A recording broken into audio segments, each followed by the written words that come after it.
আসসালামু আলাইকুম ভিউয়ার্স, আপনারা সবাই কেমন আছেন? আশা করি সবাই ভালো আছেন। দেখেন, এক বাংলাদেশি ভাই এই কবুতরগুলারে খানা দিছেন।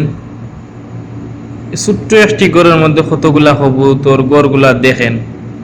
এত ছোট্ট একটি ঘরের মধ্যে 5 থেকে 6 ফুট দৈর্ঘ্য, 5 ফুট প্রস্থ, 6 ফুট এইরকম একটি ঘরের মধ্যে কতগুলা কবুতর আছে আজকে ভিডিওর মধ্যে দেখাবো।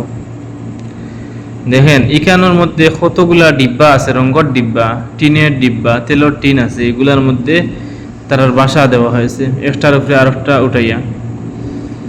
মানে একটি ছোট্ট রুমের মধ্যে কতগুলা কবুতর, অবাক লাগার কথা। দেখেন, সৌদি আরব একটি কবুতরের খামারে আইছি দে, ছোট্ট একটি ঘর।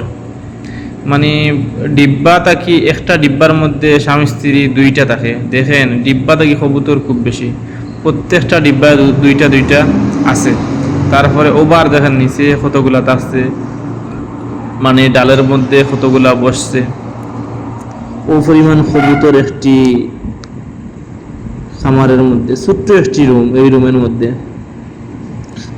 দেখলাম এত সুন্দরে তারা বসবাস করে। প্রত্যেকগুলা ডিব্বার ভিতরে অনেকটা ডিম আছে, অনেকটা চাও আছে, অনেকটা অনেক বড় হয়ে গেছে, অনেকটার চোখ ফুটছে না, এই পরিমাণ বয়সের বাচ্চা আছে এখানের মধ্যে। প্রচুর বাচ্চা আছে।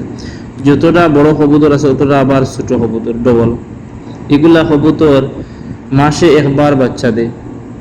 এখন ছোট বাচ্চা কিছু বড় হয়েছে, আবার একটু পরে বড় হয়েছে। দেখেন, পানি দেওয়া হয়েছে, এই গামলার মধ্যে পানি দেওয়া হয়। কিভাবে কবুতরগুলা সারা নিচে নামিয়া গম খার। দেখুন, ভিডিওটি ভালো লাগলে আপনারা একটি লাইক দিবেন, সাবস্ক্রাইব করবেন। সবাই ভালো থাকেন।